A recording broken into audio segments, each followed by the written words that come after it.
सलैया साहित्य संसार में आपका अभिनंदन है।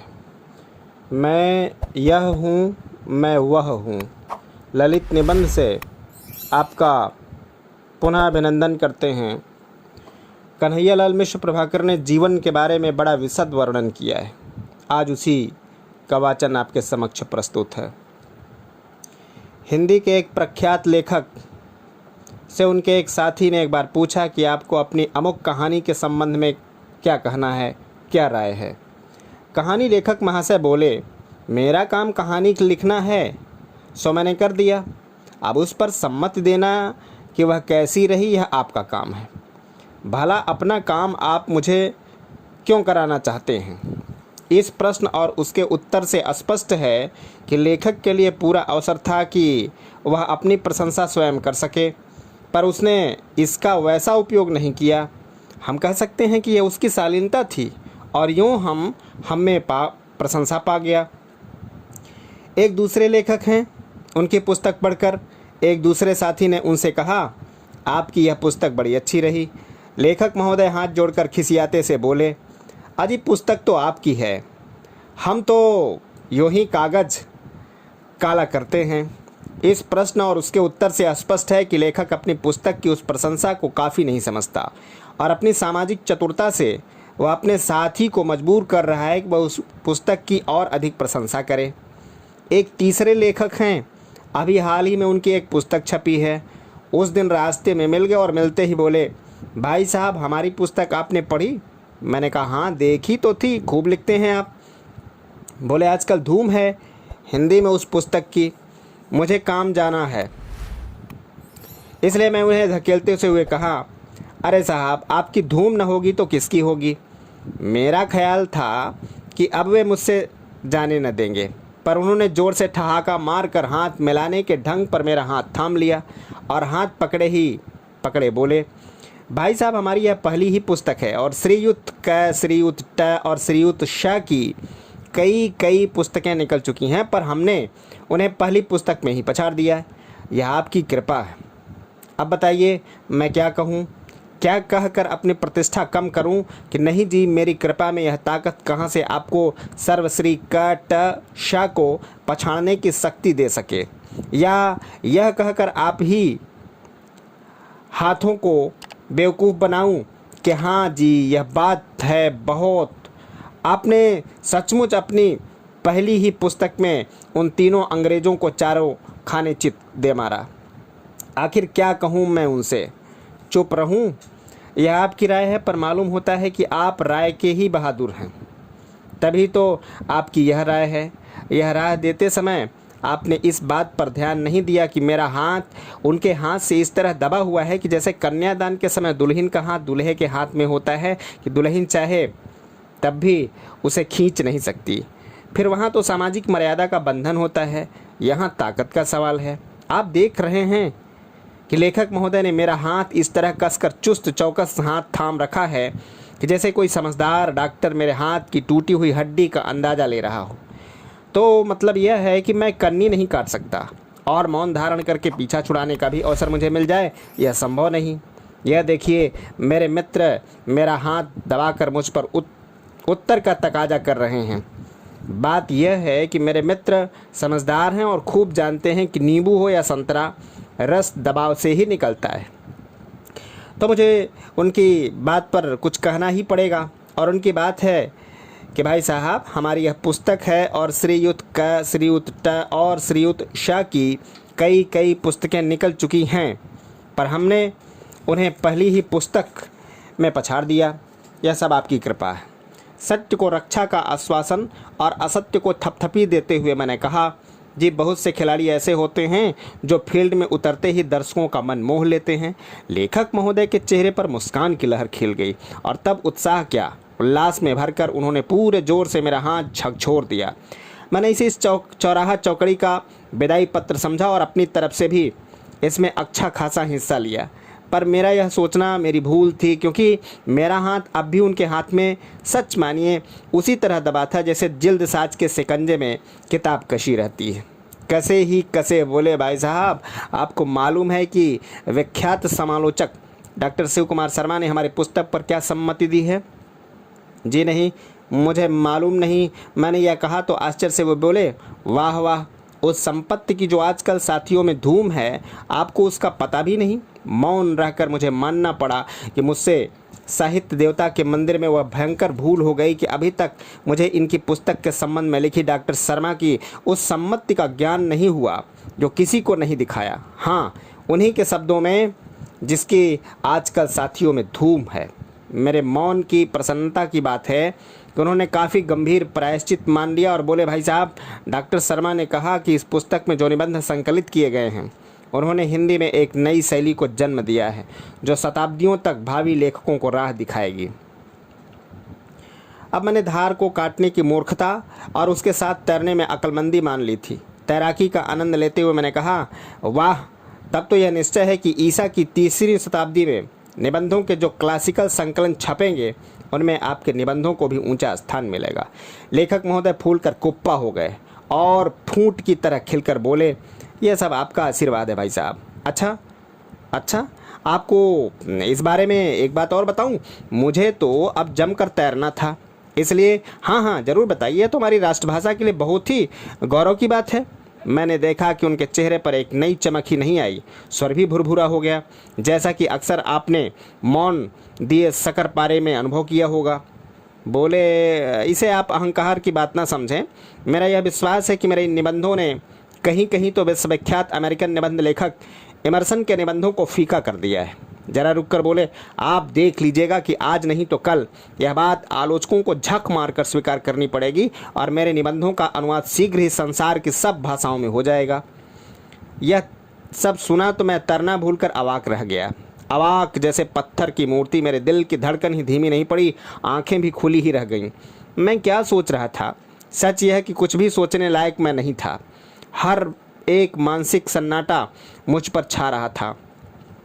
हर आदमी दुनिया को अपनी ही आंखों से देखता है और हर आंख के देखने का अपना ढंग है। लेखक महाशय ने मेरे मानसिक सन्नाटे को वैसी मुग्धता समझी जैसे कि अमरनाथ के निकट पहुंचकर एक भावुक के मन पर छा जाती है, और तब स्वयं भी मुग्ध होकर बोले, भाई साहब, आपको मालूम है कि यह पुस्तक मैंने कितने दिनों में लिखी? मैंने सिर हिलाया तो बोले, कुल 5.5 महीने में। लीजिए पूरा हिसाब ही तो जो आपके दिए देता हूँ। 19 मार्च को पहला निबंध लिखा था और 24 जून को पुस्तक प्रेस में दी। यूँ समझिए कि आधे ही निबंध तब तक तैयार थे। इधर वे छपते रहे, उधर मैं आगे के लिखता रहा, और इस तरह पुस्तक 14 सितंबर को तैयार होकर के बाज़ार में आ गई। मैंने कहा, भाई, आपने तो 5 महीने वो काम कर दिया, दिल्ली से न्यूयॉर्क तक छा गए। सचमुच आप राष्ट्र भारती के वीर पुत्र हैं। यह मेरी कराह थी, पर आपसे कहा नहीं अभी मैंने कि हर आदमी दुनिया को अपनी आँखों से देखता है और हर आँख के देखने का अपना ढंग है। मैंने कराह में उन्हें एक अद्भुत स्वर भी सुनाई पड़ा और हाथ छोड़कर उन्होंने मेरे पैर छू लिए। यह शायद एक खिलाड़ी पर खेल का दांव लगाकर बात सुनने का पारिश्रमिक था। जब लेखकों को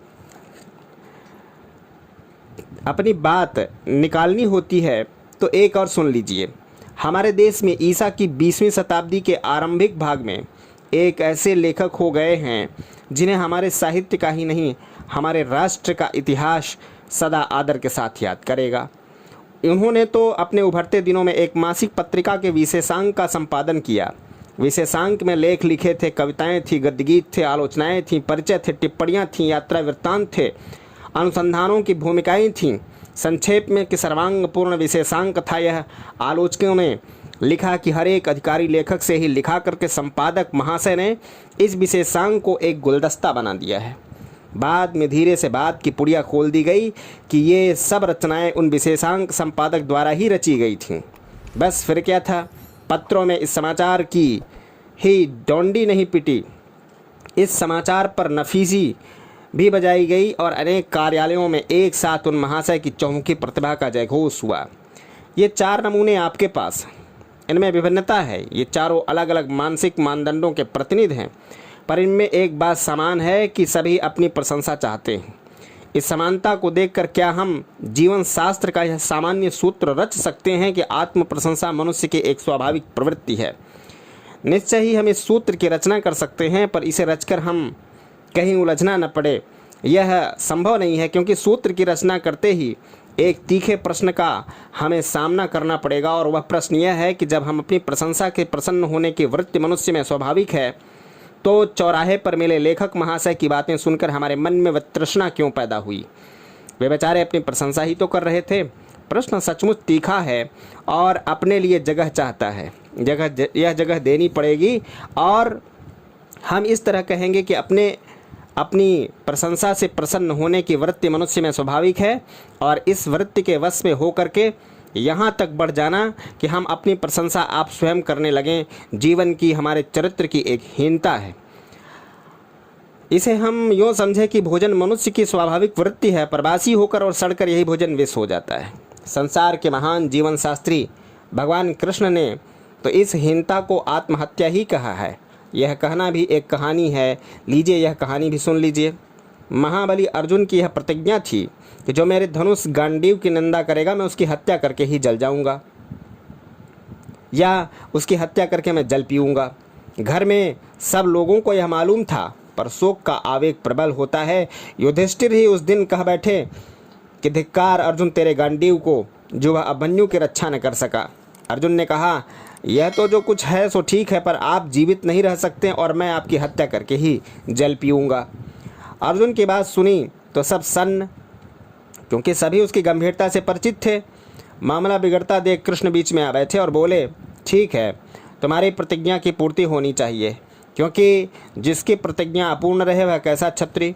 आइए धर्मराज, यहाँ सामने बैठिए और अर्जुन को अपना काम करने दीजिए। धर्मराज सामने आ बैठे। अब मामला और भी संगीन दिखाई दिया, पर सभी चतुर शिरोमणि कृष्ण हैं। उन्होंने कहा, अर्जुन तुम्हारी प्रतिज्ञा हत्या करने की है, सिर काटने की नहीं, और शास्त्रों में किसी की उसके सामने कड़वे शब्दों में भत्सरना करना भी हत्या है। तुम इसी रूप में धर्मराज की हत्या कर अपनी प्रतिज्ञा पूरी कर सकते हो। प्रतिज्ञा पूरी हुई, लोगों का बोझ उतरा, पर तभी भीम ने एक नई फुलझड़ी छोड़ दी। उसने कहा, हम सब भाइयों की यह प्रतिज्ञा है कि यदि किसी एक की मृत्यु हो गई तो बाकी भी आत्महत्या कर लेंगे। अब क्योंकि धर्मराज की मृत्यु हो गई, ऐसे हम सबको भी चितारोहण करना चाहिए। वातावरण फिर ज्यों का त्यों गंभीर हो गया। कृष्ण ने सोचकर कहा, परिणाम कुछ भी हो, प्रतिज्ञा की पूर्ति तो होनी ही चाहिए, पर आपकी प्रतिज्ञा जीवन का अंत करने की नहीं, आत्मघात करने की है। शास्त्रों में अपनी प्रशंसा आप करने को आत्मघात ही माना गया है। आप लोग भी अपने गुणों का स्वयं बखान करके यह प्रतिज्ञा पूरी करें। सब ने अपनी अपनी डींग हाँकी और उठ खड़े हुए। हाँ, यह एक कहानी है, पर क्या जीवन का एक महान सत्य नहीं है? जो सुंदर है, स्वस्थ है, जो गुणी है, उसे अपने सौंदर्य का, अपने स्वास्थ्य का, अपने गुणों का ज्ञान रहे। वह ज्ञान से अपने भीतर एक प्रसन्नता, एक आनंद का अनुभव करे। यह मनुष्य की स्वस्थ दशा है।